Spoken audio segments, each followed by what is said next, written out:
Hello students, अस्सलाम वालेकुम। Welcome to the YouTube channel Physics Mentor. मैं हूं मोहम्मद मुजम्मिल। स्टूडेंट्स, आज हम चैप्टर नंबर 6 फ्लूइड डायनामिक्स का लेक्चर नंबर 10 स्टार्ट करेंगे। आपको याद होगा कि हमने लास्ट लेक्चर में मल्टीपल चॉइसेस को डिस्कस किया था। आज हम शॉर्ट क्वेश्चंस या कॉन्सेप्चुअल क्वेश्चंस को कंटिन्यू करते हैं। तो चलें पहला क्वेश्चन पढ़ते हैं। From the top of a tall building, you drop two table tennis balls, one filled with air and the other with water. Which ball reaches the terminal velocity first and why? आपसे कह रहा है कि दो balls हैं, tennis balls, एक में पानी भरा हुआ है और एक एयर फील्ड है। इनमें से कौन सा पहले टर्मिनल वेलोसिटी गेन करेगा और उसकी वजह भी बताएं कि क्यों गेन करेगा। लेकिन जिस बाल के अंदर एयर है उसका मास कम है, उसकी डेंसिटी कम है in comparison to the other ball जिसके अंदर पानी भरा हुआ है। ज़ाहिर है जिसके अंदर पानी है उसका मास भी ज़्यादा, उसकी डेंसिटी भी ज़्यादा। अब हम जानते हैं कि जितना मास ज़्यादा होता है उतना इनर्शिया ज़्यादा होता है। अब इनर्शिया की अगर ज़्यादा है तो इसका मतलब ये ज़्यादा अपोजिशन ऑफर करेगा। किसको अपोजिशन ऑफर करेगा?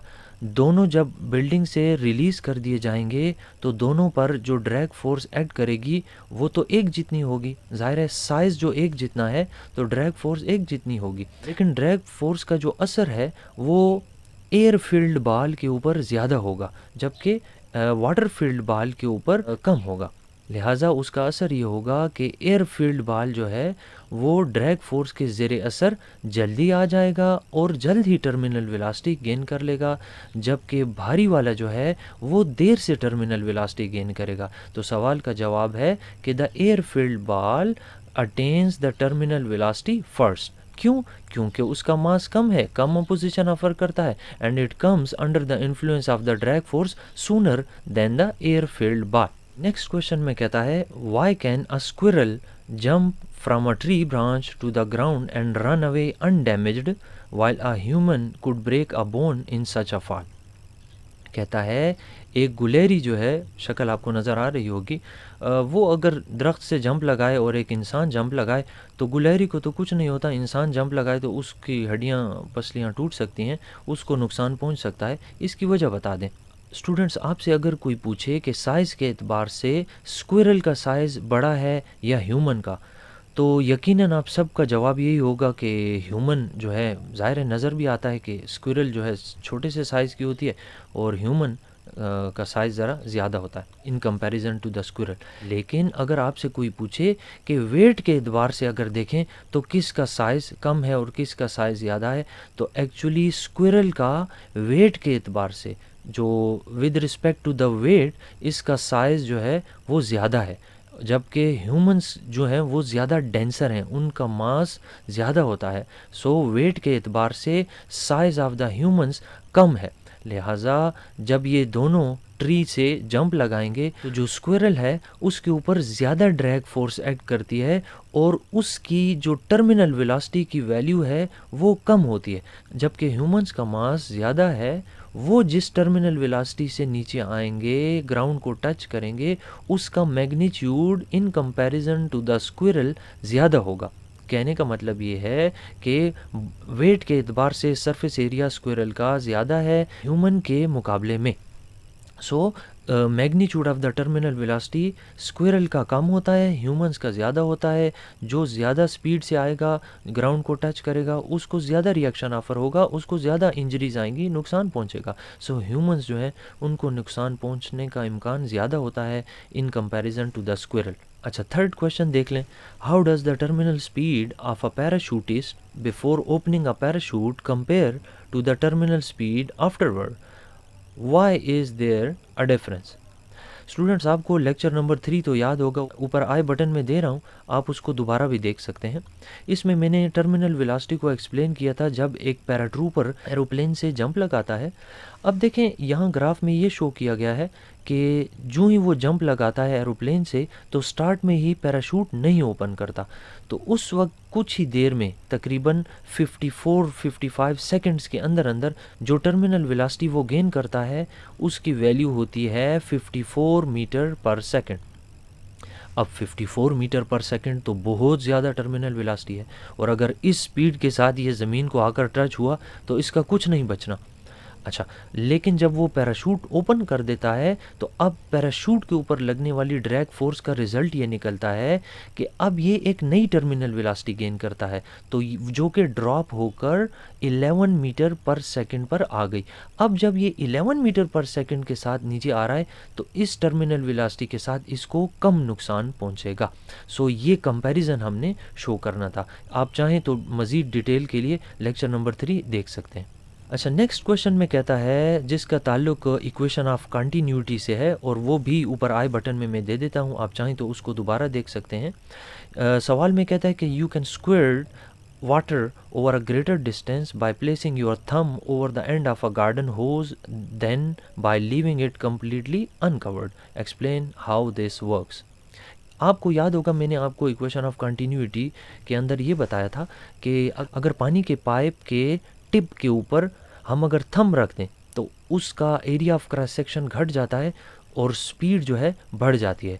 सो यही बात आपसे पूछ रहा था कि ऐसा कैसे हो जाता है। तो उसकी वजह ये है कि जब जब हम थंब रखते हैं गार्डन पाइप के टिप पर तो एरिया ऑफ क्रॉस सेक्शन हम एक्चुअली घटा देते हैं, और इक्वेशन ऑफ कंटिन्यूटी के मुताबिक हम जानते हैं कि the product of area and the speed always remains constant. So जब आप एरिया घटा देंगे बाय प्लेसिंग योर थंब तो स्पीड ऑफ फ्लो बढ़ जाएगा, लिहाजा स्पीड जो है वो बढ़ने का मतलब है कि अब पानी जो है या जो भी फ्लूइड है वो ग्रेटर डिस्टेंस ट्रेवल कर सकता है पहले वाले केस के मुकाबले में, यानी जब आपने छोड़ा हुआ था उसके मुकाबले में। तो ये इसी का जवाब है। चलिए नेक्स्ट क्वेश्चन देख लेते हैं। इसमें कहता है why does smoke rise faster in a chimney on a windy day. एक तेज़ हवा चलने वाले दिन ये जो स्मोक है चिमनी से ज़्यादा तेज़ी से क्यों उठता है। देखिए, आप पहले तो इमेजिन करें कि यहाँ पर हवा नहीं चल रही, तो उस वक्त क्या होगा, जो atmospheric pressure outside the chimney होगा वही atmospheric pressure inside the chimney होगा। ठीक, अब इसके बाद आप यूँ कर लें कि अब विंडी डे को काउंट कर लें, यानी हवा चलना शुरू हो गई, और इमेजिन कर लें, सपोज़ कर लें कि राइट साइड को हवा चल रही है और तेज़ी से चल रही है। अब इस हवा चलने का नतीजा ये निकलेगा कि एयर की स्पीड आउटसाइड द चिमनी ज़्यादा होती है, किसके मुकाबले में, इनसाइड द चिमनी। ठीक है, तो जहाँ स्पीड ज़्यादा बर्नौलीज़ इक्वेशन के मुताबिक वहाँ प्रेशर कम हो जाता है। सो नतीजा ये निकलेगा कि ये बाहर वाला रीजन जो है, आउटर रीजन, ये एक लो प्रेशर रीजन होगा। क्यों, यहाँ स्पीड ज़्यादा है तो प्रेशर लो, किसके मुकाबले में, इनसाइड द चिमनी। तो इनसाइड द चिमनी तो जो प्रेशर था वो ही रहेगा। स्टार्ट में यहाँ इनसाइड और बाहर आउटसाइड एक जैसा था, अब बाहर घट गया, यानी अंदर हाई प्रेशर रीजन है, बाहर लो प्रेशर रीजन है। तो हाई प्रेशर रीजन से लो प्रेशर रीजन की तरफ, यानी इनसाइड द चिमनी से आउटसाइड द चिमनी की तरफ नेट फोर्स एक्ट करती है, जिसके नतीजे में जो स्मोक है तेज़ी से राइज करना शुरू कर देता है ऑन अ विंडी डे। अच्छा, नेक्स्ट क्वेश्चन में कहता है जिसका ताल्लुक भी बर्नौलीज़ इक्वेशन से ही है, two boats moving in a parallel path close to one another risk colliding, why। कहता है दो बोट्स हों, पैरेलल पानी में जा रही हों एक दूसरे के करीब, तो इस चीज़ का इम्कान हमेशा मौजूद होता है कि वो एक दूसरे से टकरा जाएंगी, उसकी आप वजह बता दें। तो आपको समझाने के लिए स्टूडेंट्स मैंने इस रीजन को दो हिस्सों में डिवाइड कर दिया। एक को मैंने रीजन बी कहा, देखें इस बोट के लेफ़्ट पर और इस वाली बोट के राइट पर, इस रीजन को आप बी कंसिडर करें, और इन दोनों बोट्स का जो मिडल पार्ट है ना, इसको आप एक कह दें तो बात समझाने में आपको आसानी होगी। अब ये दोनों बोट्स आगे की तरफ मूव कर रही हैं, तो इसके साथ साथ फ्लूइड भी मूव करेगा। अब नतीजा ये निकलेगा कि जिस स्पीड के साथ ये बोट्स ट्रेवल कर रही हैं, फ्लूइड भी उसी स्पीड से जाना शुरू कर देगा। तो उसका नतीजा ये निकलेगा कि रीजन ए जो है, ये सेंटर वाला, इसमें वाटर की स्पीड बढ़ जाएगी, किसके मुकाबले में, और ये जो रीजन बी है, आउटर रीजन जो है ना, रीजन बी, इसके मुकाबले में इनसाइड स्पीड ज़्यादा हो जाएगी और आउटसाइड स्पीड कम होगी। जहाँ स्पीड ज़्यादा होती है बर्नौली कहते हैं वहाँ प्रेशर कम होता है। कहाँ पर प्रेशर कम होगा, रीजन ए में, और आउटर रीजन यानी कि रीजन बी जो है वहाँ पर स्पीड कम है यहाँ के मुकाबले में, इस रीजन के मुकाबले में। तो जब स्पीड कम होगी तो बर्नौली कहता है यहाँ प्रेशर ज़्यादा होगा। सो ये जो रीजन बी है ना, ये हाई प्रेशर रीजन है, और ये जो रीजन ए है ये लो प्रेशर रीजन है। हाई प्रेशर रीजन से लो प्रेशर रीजन की तरफ नेट फोर्स लगती है, जो कि मैंने एरोज से इंडिकेट की हुई है। सो जितना स्पीड के साथ ये बोट्स जाएंगी उतना ज़्यादा इम्कान है कि ये एक दूसरे से टकरा जाएंगी। लिहाजा या तो इनको एक दूसरे से थोड़े फासले पर जाना होगा या स्लोली जाना होगा, so that they do not collide with each other. अच्छा, नेक्स्ट क्वेश्चन में कहता है a cricket ball moves past an observer from left to right spinning counter clockwise, in which direction will the ball tend to deflect. इस सवाल में पूछता है कि एक बॉल है, क्रिकेट बॉल, जो कि लेफ़्ट साइड से राइट साइड की तरफ जा रहा है और साथ साथ काउंटर क्लॉकवाइज डायरेक्शन में स्पिनिंग भी कर रहा है, ठीक है। और आप उसी साइड से देख रहे हैं जिस साइड से इस वक्त आपको नज़र आ रहा है, यानी इस वक्त आपके लिए जो फेस है ना वो ये है, और इसका दूसरा साइड जो है ना वो उस तरफ है, जो पिक्चर का दूसरा साइड हमें नज़र नहीं आ रहा। यानी आप अपने हाथ में बाल पकड़ें तो जो फेस आपको नज़र आ रहा है मैं आपको इस वक्त पिक्चर में वो दिखा रहा हूँ, और बाल का उस साइड वाला हिस्सा जो आपको नज़र नहीं आ रहा होता उसको आपने थोड़ा इमेजिन करना है, ठीक है, कि वो कैसा बिहेवियर शो कर रहा होगा। अब चूंकि बाल राइट साइड को मूव कर रहा है तो फ्लूइड के हिसाब से देखें तो लेफ़्ट साइड पर फ्लूइड की स्पीड है, और फ्लूइड हमारा इस वक्त विंड है यानी एयर है।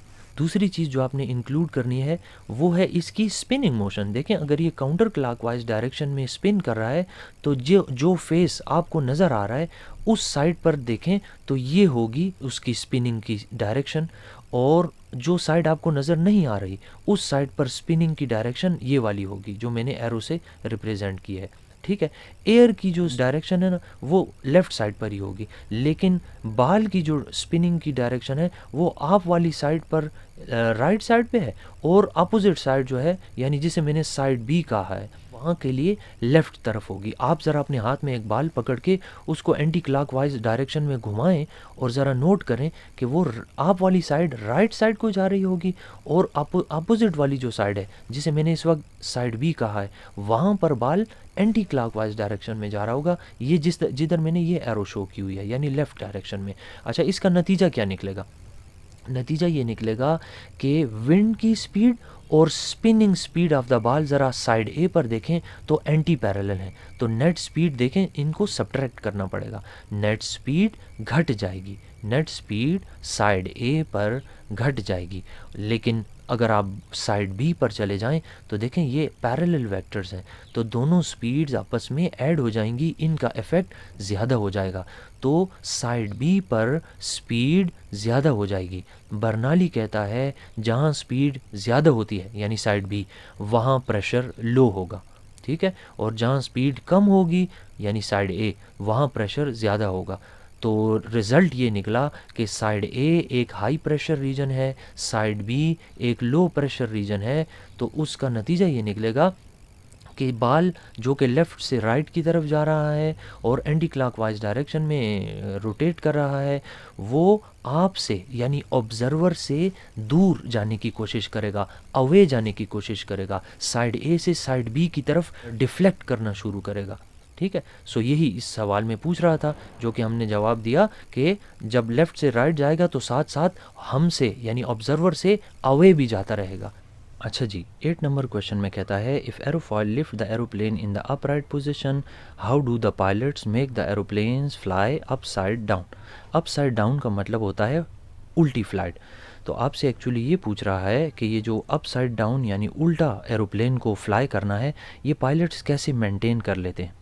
इस सवाल के जवाब में आपको एक टर्मिनोलॉजी ज़रा जहन में रखनी पड़ेगी कि ये एंगल ऑफ अटैक क्या चीज़ होती है। देखें, ये एरोप्लेन है जिसके अलांग मैंने एक लाइन ड्रॉ की है, तो इसको हम एरोप्लेन एक्सिस कह देते हैं, ठीक है। और दूसरी चीज़ ये कि ये जो लाइन ड्रा की है ना ये वो डायरेक्शन है कि जिसके अलांग विंड ब्लो कर रही है। सो ये जिस डायरेक्शन में विंड ब्लो कर रही है उसके और एरोप्लेन एक्सिस के दरमियान में जो एंगल बन रहा है इसको कहते हैं एंगल ऑफ अटैक। अच्छा, पहली बात ये हो गई। तो जितना एंगल ऑफ अटैक पायलट बढ़ाता है उतना अपवर्ड डायरेक्शन में लिफ्ट बढ़ती है, और जितना अपवर्ड डायरेक्शन में एरोप्लेन विंग पर लिफ्ट बढ़ती है उतना उसको स्टेबिलिटी मिलती है। दूसरी चीज़ ये कि हर aeroplane upside down fly नहीं कर सकता, ठीक है। उसकी वजह यह है कि एक आम एरोप्लेन का विंग जो है वो ऊपर से कर्व्ड होता है, नीचे से फ्लैट होता है, जबकि एरोबैटिक्स में इस्तेमाल होने वाले जो एरोप्लेन्स हैं उनके विंग्स अपवर्ड डायरेक्शन से भी कर्व्ड होते हैं, डाउनवर्ड डायरेक्शन से भी कर्व्ड होते हैं, यानी उनकी शेप सिमेट्रिकल होती है ऊपर से भी और नीचे से भी। ये आपको वो भी नज़र आ रही होगी, ठीक है। तो सारा का सारा खेल जो है ना इन अपसाइड डाउन फ्लाइट का, वो इसी दो बातों के अंदर है। एक एंगल ऑफ अटैक को बढ़ाना और स्टेबिलिटी गेन करना, और दूसरा शेप जो है ऑफ द एरोफॉयल उसका सिमेट्रिकल होना। अब शेप तो हमें समझ आ गया, और ये भी समझ आ गया कि एंगल ऑफ अटैक को बढ़ाने से लिफ्ट बढ़ती है और स्टेबिलिटी मिलती है एरोप्लेन को। देखें अब आ जाएं जी कैसे पॉसिबल है। ये देखें, मैंने ये जो लाइंस शो की हैं ये एयर की डायरेक्शन ऑफ फ्लो को शो कर रही हैं, और ये आपका एरोप्लेन है।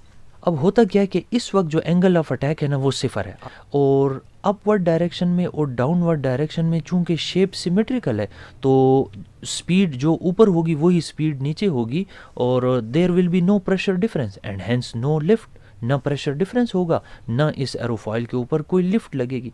अच्छा, अब आप इस पिक्चर पे आ जाएं। इस पिक्चर में देखें, ये एयर के फ्लो की डायरेक्शन शो कर रहा है जो कि राइट साइड को है, जबकि एरोप्लेन को इस एयर के डायरेक्शन के मुकाबले में मामूली सा एंगल ऑफ अटैक बढ़ा दिया गया है।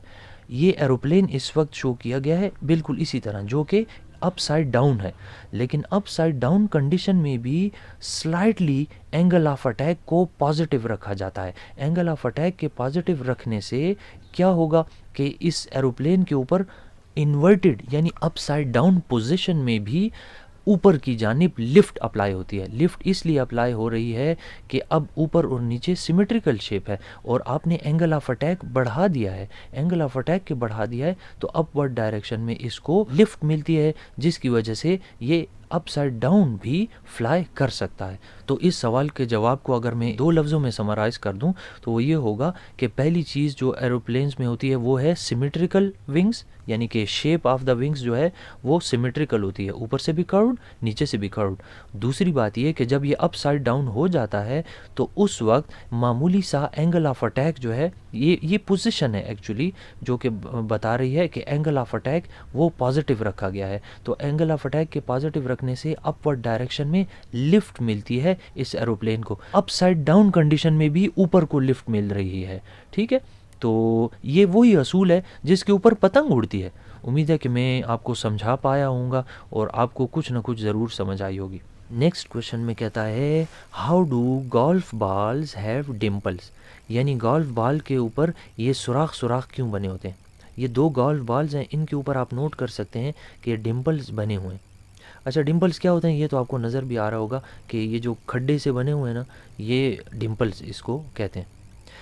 अगर एक जुमले में बात करें कि ये क्यों बनाए जाते हैं तो उसका जवाब ये है कि हम चाहते हैं कि हमारे इस गोल्फ बॉल के ऊपर कम से कम ड्रैग फोर्स लगे, और हम ये भी चाहते हैं कि जिस होल के अंदर गोल्फ बॉल को डालना होता है टारगेट, वहाँ पर एक्यूरेटली ये जाकर पहुँच जाए, यानी एक्यूरेसी ऑफ द शॉट ये भी हमारी ख्वाहिश होती है, और ड्रैग फोर्स का इफ़ेक्ट कम से कम हो ये भी हमारी कोशिश होती है।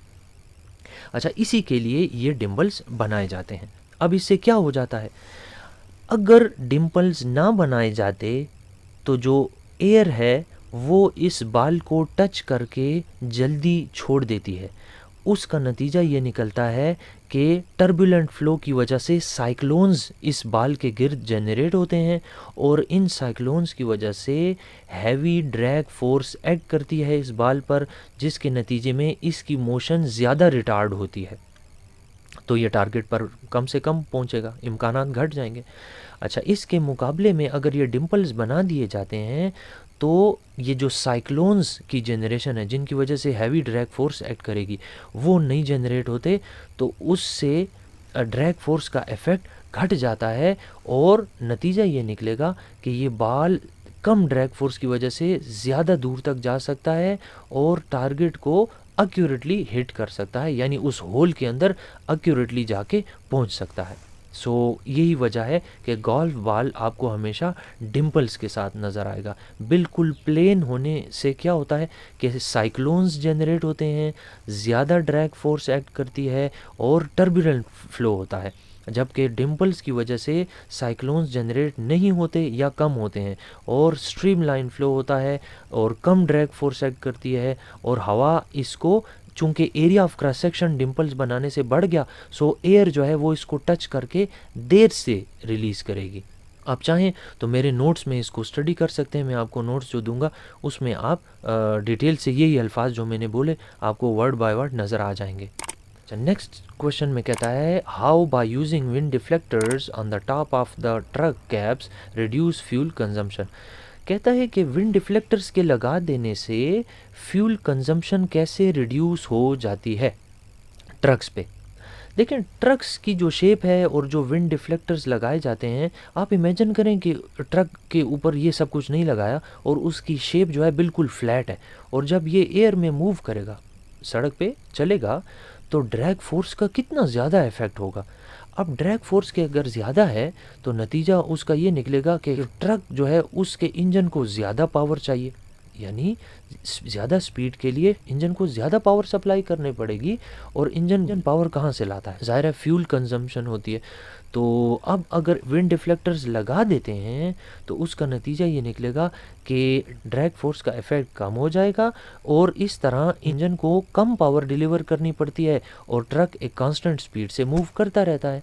अच्छा, और अगर इंजन कम पावर डिलीवर करता है तो जाहिर है फ्यूल की हमारी बचत होती है। सो मैंने शॉर्टकट में इस बात को यूं बयान किया है कि जितना ज़्यादा ड्रैग फोर्स होगी उतना ज़्यादा इंजन को पावर चाहिए होगी, और इंजन पावर तो फ्यूल की कॉस्ट पर लाता है।